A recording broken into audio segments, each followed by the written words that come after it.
Well, another success on the hostage front. We just got this news from the National Security Advisor, Michael Waltz, that Marc Fogel, an American school teacher who was detained in Russia in August of 2021 for having in his possession a half an ounce of medical marijuana, was sentenced to 14 years in prison, is now on an aircraft with President Trump's special envoy to the Middle East, Steve Witkoff, and is headed to freedom. According to a statement from Michael Waltz, Witkoff and the president's advisors negotiated an exchange that serves as a show of good faith from the Russians and a sign that we're moving in the right direction to end the brutal and terrible war in Ukraine. We don't know what constitutes this, quote, exchange, but we do know that the Trump administration, unlike some administrations in the past, is not of a mind to exchange very high-value targets like Victor Boot or millions of dollars in exchange for hostages. But good news for the Fogle family that after a number of years in prison, Sandra, he is going to be coming back home. Thank goodness he did not have to spend 14 years in a penal colony, as he believed he was going to have to. Yeah, imprisoned in Russia 2021. Rep. Kelly out of Pennsylvania has advocated for his safe return to the United States only as of January 2nd, getting that designation of wrongfully detained for Fogel. Dan Hoffman is jumping on with us right now. Dan, I want to get your reaction to this as the statement from the National Security Advisor has just been released. President Trump and his envoy, Steve Witkoff, are able to announce that Witkoff is leaving Russian airspace with Marc Fogel, an American who's detained by Russia. The president and his advisors negotiated an exchange that serves as a show of good faith from the Russians and a sign we're moving in the right direction to end the brutal and terrible war in Ukraine. Your reaction, Dan? This is a major foreign policy success. Look, any time we're able to extract one of our citizens from behind enemy lines in Russia, good on the administration for doing this. Look, Stephen Witkoff's got a lot on his plate right now dealing with the Middle East, and it's incredibly impressive to me that on top of that, he was able to secure the release of Marc Fogel. And remember that Marc was arrested in August of 2021 for carrying 0.6 ounces of medical marijuana into the country. Now, the question is what we had to give the Russians in return. I don't think those details have been shared yet, or how this fits into the larger picture. Remember that this weekend at the Munich Security Conference, there will be discussions about the future of Ukraine. And typically with Russia, everything is intertwined. The hostage release with the war in Ukraine, even to arms control negotiations. So when Fogel was taken, it was right around the same time that Brittany Griner was taken as well. And she had a quantity of marijuana on her as well. She was immediately labeled as wrongfully detained. Fogel wasn't. And there was a great hue and cry, well, why are you treating Brittany Griner one way and Marc Fogel a different way? As Sandra mentioned, he eventually did get that wrongfully detained designation. But can you speak to us about what were the differences here? It seemed like very much the same thing. Yeah, I don't see the difference, John. And Marc Fogel missed out on the exchange that resulted in Brittany Griner's release, and then the 2024 prisoner exchange, which was quite extensive as well. A lot of us who had served in Moscow, and I have friends, I never met Marc, but I have friends who did, felt like it was a dereliction of duty on our part, on the previous administration's part, that they did not secure Marc Fogel's release. There should have been no reason for that. They finally described Fogel, Jake Sullivan did, as wrongfully detained in August of 2021, way late in the process. And there was never an adequate reason given for that. But again, good on the Trump administration for securing his release. It's been a busy couple of weeks here, John, obviously, on foreign policy with the Trump administration. And we should all be celebrating this success. Just looking back at Rep. Kelly, who's advocated strongly for his release, he notes in his most recent posting about Fogel being a Butler, Pennsylvania native, taught history courses at schools attended by children of U.S. diplomats in Colombia, Venezuela, Oman, Malaysia, and for 10 years in Russia. To go back to that date, August 14th, 2021, when he was detained, he has been serving a 14-year hard labor sentence for possession, as you noted, Dan, of medical marijuana used to treat his severe back injury, a charge very similar to that of the WNBA player Brittany Griner. So the statement has come out from the National Security Advisor, Mike Waltz. I imagine as the president, we just saw and heard from him a moment ago, speaking there with the King of Jordan, that we'll hear more from the White House shortly, Dan. Obviously, very big news. Yeah, this is a great bit of news. Look, Mark was teaching at the Anglo-American School of Moscow since 2012. He was doing good work there. He's a teacher. That's all he was doing. And it really does reflect on Russia's dictatorship today. Vladimir Putin, the KGB operative in the Kremlin, this is how he works, wrongfully detaining U.S. citizens and seeking to extort us to get the best deal possible and extract the release, for example, of Victor Booth, a merchant of death, whom we had to trade to secure Brittany Griner's release. So, look, again, this is a great success. Democrats and Republicans and American citizens should be celebrating it, and I'm sure there's more to come down the road. Yeah, just for clarity, it was August 1st, 2024 that Jake Sullivan declared that he was wrongfully detained. So as I mentioned a moment ago, Dan, this is an administration that is not given to exchanging high-value targets like Victor Boot or tens of millions or hundreds of millions of dollars for hostages. But we're told that this is a swap. Do you have any idea what the swap might have constituted? I don't, and swap is sort of esoteric, John. It could be an individual. It could be some other sort of quid pro quo where we might have agreed to do something, perhaps, that the Russians may have appreciated. I just couldn't fathom. The one thing about the Trump administration, they're super creative about solving diplomatic challenges. And so we'll just have to wait and see what the facts are. But regardless, this is a success. Look, we got our guy out of Russia, and his family will be pleased. And so, gosh, God bless him. Even a day spent in a Russian penal colony, man, that's just an awful experience. And I just hope that he's going to be able fully to recover from this. Yeah, just looking at a recent article, a local article to where he is from in Pennsylvania. His mother is quoted, and this was shortly after a bipartisan resolution was passed by the Senate to call for his release. At the time, his mother told the Pittsburgh's Action News 4, he's missed so much with his family. His youngest son graduated from college. Of course, you didn't see that. The birthdays and wedding anniversary. And, you know, it's just really, really hard. And, Dan, you think about how hard this has obviously been on Marc Fogel himself, but on his family as well. Absolutely awful. Look, we can just look at the case of Evan Gershkovich and the trauma that his family suffered while he was behind enemy lines. And look, this took incredible bipartisan work from the United States senators back in August 2022, lobbied the State Department to designate Fogel as wrongfully detained. It took, as you noted, almost 2 years.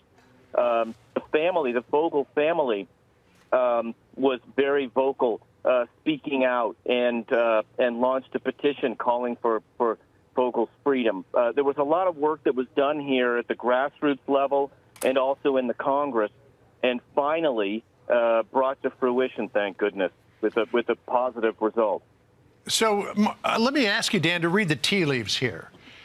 Because we have in the statement here language that says it was a sign of good faith from the Russians and a sign of moving in the right direction to end the brutal and terrible war in Ukraine. There's a lot of talk that President Trump may be close to some sort of deal with Putin and Zelensky to bring an end to this horrible conflict that has been going on now for so many years. You know Putin. You studied him. You were there in Moscow as station chief. What's your read on where we are in terms of ending this war? So this prisoner release is sort of a proof of concept that we might be able to sit down at the table with Russia and iron out some of our differences.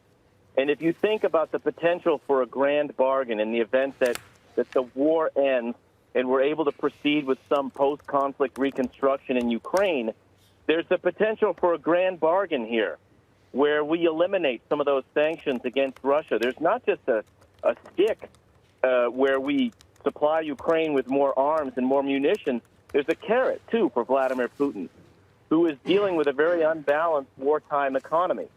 And so there's the potential that we strike a deal and end the war and do so in such a way that Russia may potentially be welcomed back into the world economy, and that would certainly serve Vladimir Putin. Yeah. The challenge for us, for retired General Kellogg and for the Trump administration, is seeing the world through Putin's eyes. Vladimir Putin doesn't see casualties the way we do. He's perfectly willing to sacrifice hundreds of thousands of his own people to destroy any chance for democracy in Ukraine. He wanted to topple the government there and failed. So this is going to be a very painstaking, challenging, complex, wickedly complex negotiation. But today, this prisoner release maybe portends for something potentially positive resulting from it. Yeah. Dan, thank you for jumping on the breaking news. We're going to have more as we learn more about this release coming up. Dan Hoffman joining us. Thank you very much. I want to finish off by reading the second portion of the statement released from the National Security Advisor on this news, Mike Waltz. It says, since President Trump's swearing in, he successfully secured the release of Americans detained around the world, and President Trump will continue until all Americans being held are returned to the United States. By tonight, Marc Fogel will be on American soil and reunited with his family and loved ones, thanks to President Trump's leadership. We're going to have more on this breaking news after the break. We'll be right back. Bring in Maline Fogle, who is Marc Fogel's mother. This, Maline, and thank you for joining us. Yes, it is. It's got to be a pretty good day for your family. It is absolutely a good day. Wow. Maline, thank you so much for joining us. Have you been able to connect with your son yet? Have you spoken with him? He called me earlier today saying that he was in a Moscow airport and waiting to fly to Washington, D.C., and that was the last I heard. So, Maline, did you know Maline, did you know that any of this was in the works? Absolutely none. No, I did not know this. I just have had a better feeling the last couple days, and I don't know why. But anyway, it was a total surprise when he called, and he said he was in the Moscow airport. So that meant that he had taken him out of the prison to Moscow. So tell us, when the phone rang and you picked it up and he said, "Hi, Mom, it's Mark. I'm in an airport and I'm coming home," and you didn't know anything about this, I mean, you must have about dropped the phone. Well, I absolutely. Well, first of all, I couldn't hear too clearly, and he has the habit of always greeting me with the words "buongiorno," which means good day in Italian. And so I said, "Who is this?" Because he never calls that early in the morning. And he said, "Well, who else calls you and says buongiorno?" So it was Mark, and he was waiting in the airport and just beside himself. And I just had no clue. Maline, none of us can even imagine what you must be feeling right now. I feel like I want to reach through the screen and give you a great big hug. It sounds like you had mother's intuition. Well, you know what? As I say, for the last week or so, for some crazy reason, I had a better feeling about things, but I hadn't heard from him in a week, so I thought that was odd. And when he called this morning, it was just a total shock, first of all, because of the time he called and with the news. So it's just, an unbelievable situation right now. We're just waiting to get him into the U.S. I think the first thing he'll do was stoop down and kiss the ground. Oh, I'm sure he will. Yeah. So what have the last 4 years, Maline, been like for you? Not knowing what he's been going through, not being able to talk to him except occasionally, knowing that he was being sent to one of these infamous Russian penal colonies. I never had the feeling that he was being mistreated, though. I would ask him what he had to eat and how he felt, and he never, ever, ever complained, except when they put him in the hospital. He didn't like that because he didn't know what they were doing, and he had no translator. But he has never really complained about anything except being there. As far as conditions, he never, ever said anything about them. I have no idea whether they were good, bad, or otherwise. Wow. But he, he was just beside himself when he called, waiting in the Russian airport because they had taken him out of the prison, so he knew something was going on. Yeah. And, it's just an incredible relief to know that he's on his way home. As I understand it, he was flying to Washington, D.C., and then from there, I think, to Pittsburgh, but I am not certain of all the plans.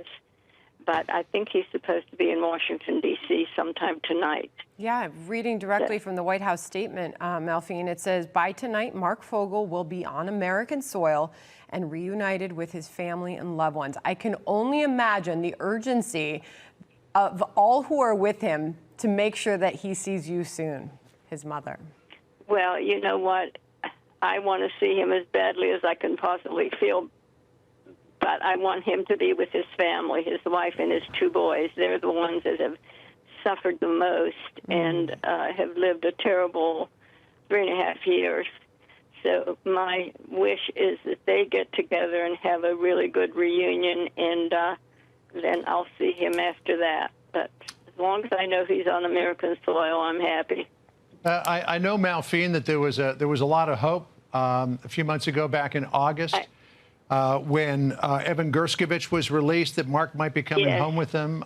Unfortunately, that didn't happen. It fell to this administration to get it done. And I know that you were there in Butler, Pennsylvania, on that fateful day. I met President Trump, and he was just as cordial as he could be. And he told me 3 different times, if I get in, he said, I'll get him out. And I really think he's been instrumental. He and Rubio and I can't think of the other person's name that I wanted to say. But anyway, I really feel they were instrumental in getting this to happen. Yeah. I assume maybe you mean Steve Wickoff. Thank them. Pardon? So he there's a chance he's watching or will see this. What would you like to say to President Trump? I would like to thank him profusely. He promised me he would get him out, and he kept his promise. And I can't thank him enough, and Secretary Rubio also, and anybody else who's had a hand in this. I'm sure there were quite a few that got the ball rolling, but I particularly want to thank President Trump. Malphine, if I could ask you one last question about in general, the situation over there, as Waltz, in his statement from the White House announcing your son's return, said this is a development, a sign we're moving in the right direction to end the brutal and terrible war in Ukraine. You faded out on me. I didn't hear the question. In this statement, Malphine, in this statement from the White House, it was described as a development, your son's release, as a sign we're moving in the right direction to end the brutal and terrible war in Ukraine. I wonder, with all the time you've had to think about this, if you'd like to leave us off with a thought on that. Well, nobody wants to see the war go on. I just hope that there's enough expertise and enough feeling in the political arena that they can get something done. I think it's first and foremost what we should be thinking about. Well, Malphine, we know that this is a very good day for your family. We wish you well, and we would love to be there when Mark comes home. I'm sure you're going to give him a big hug, cook him his favorite meal. I don't know. It's going to be quite a night. Yeah. He's going to be sore, I think, from all the hugs. But anyway, thank you for telling his story, and hopefully he'll get home in a few hours. Probably not till tomorrow. God bless you. All right. Yeah. Well, thank you so much. Well, after 4.5 years in captivity, Marc Fogel, an American schoolteacher from Pennsylvania, is a free man. He was released from Russia earlier today, now winging his way back to the United States with the president's special envoy to the Middle East, Steve Witkoff, and his special envoy for hostage affairs, Adam Boehler, on the flight with him. We are working to get a photograph of him on board the plane up in just a second. But first of all, his mother, Maline, joined us a little bit earlier. We had a chance to speak with her about how happy she is to finally be getting Marc back home. He called me earlier today saying that he was in a Moscow airport and waiting to fly to Washington, D.C., and that was the last I heard. It's just an incredible relief to know that he's on his way home. As I understand it, thank you for telling his story, and hopefully he'll get home in a few hours. And here's the photo that I told you was posted by Adam Boehler, who's very familiar to folks who watch this program. We have him on a number of times, of Marc Fogel on the aircraft there, having some sort of a drink. If it was me, it would be bourbon. And then a little snack. There's some grapes there on his plate along with some cheese. What a moment for him. What a moment for his family, Sandra. Yeah, a lot of reaction coming in. Senator Fetterman of Pennsylvania, Fogel's return home's long overdue. And I know all of Pennsylvania, especially his family, will be welcoming him back with open arms. He commends President Trump and Steve Witkoff for their efforts in finally bringing Marc home. Also, Governor Josh Shapiro weighing in after more than 3 years in Russian captivity. I join his family, our federal partners, and all of his fellow Pennsylvanians in welcoming Marc Fogel home, exactly where he belongs, thanking those at the White House for making this release possible. I thought it was interesting, too, that his mother, Maline, talked to us about the day that she met President Trump in Butler, Pennsylvania, at the presidential rally there, and that the president promised that he would get Marc Fogel home. This after the Biden administration tried to get him out, along with Evan Gershkovich back in August of last year, but was unable to. Russia had its heels dug in, but somehow, Sandra, the president managed to pry the Russians' heels out of the mud, and Fogel's on his way back. His mother was amazing, and we thank her for coming on. But she said she's going to let him spend some time with his family, his wife and children first, and then she wants to see him, and she wants him to be so sore because he received so many hugs in his welcome home. Yep, and amazing, too, when you think about it, that she met President Trump in Butler, Pennsylvania, the day that he nearly got shot dead by an assassin. And now Marc Fogel is coming home. Yeah. Promise made, promise kept. Yeah, welcome back. Republican Pennsylvania Senator Dave McCormick. Senator, thanks for being here. A big day, obviously, for the Fogel family. Also, you've been working on this for a while. Hey, this is a great day. Really something to celebrate in Western Pennsylvania. And, I first met Maline Fogle in Butler as the same day President Trump met her, the day that he was shot. And during that visit, President Trump promised her that if he was elected, he would do everything he could to bring her son home. And I promised I'd do everything I could. And since then, there's been a huge amount of focus. When Secretary Rubio came through the Foreign Relations Committee, I asked him as a first question about this. He and the president and the National Security Advisor have been focused on it, and this is what America First means. President Trump got out there 22 days, and we have a Pennsylvanian and American coming home from being wrongfully detained. It's a great day and a great leadership moment. A lot of people were asking what was the other side of the deal? What was the U.S. part of the deal? And President Trump in the Oval Office was asked that today. Take a listen. Did the U.S. give anything in return? Not much. No, they were very nice. We were treated very nicely by Russia, actually. I hope that's the beginning of a relationship where we can end that war and millions of people can stop being killed. I mean, he kind of forecasted that with me as well in that interview for the Super Bowl that I did down in Mar-a-Lago, that they are on the cusp, at least he suggests that, of some kind of deal between Ukraine and Russia. Well, listen, I wasn't privy to those conversations. I know what the president said during the campaign and what he's said since then. And I think he's in a unique position. I think he's on the move. He's showing a lot of leadership. I think there's a real opportunity to find a peaceful solution and an end to this terrible war in Ukraine. If anybody can do it, President Trump can. And I think you're seeing him what happened here was focus and leadership. And, there's thousands of hostages or people wrongfully detained across the world. And President Trump's bringing real focus to this. We see this with the hostages in Gaza. We see this with Marc Fogel. And this is what leadership looks like. And, it makes a big difference when the President of the United States tells the mother of Marc Fogel, I'm going to do this. And he gets in office and he does it. That's what the American people are looking for. And that's what this was all about. You're now in office, a new senator. We covered your campaign, which was very tough in Pennsylvania. Now you're in position. What are you working on most pressingly for you, and what are you hoping to accomplish? Well, there's clear promises that President Trump made and I made during the campaign. It was close the border. It was stop the flow of fentanyl in our communities that killed 4,000 Americans. It's make it easier for working class families by bringing down prices.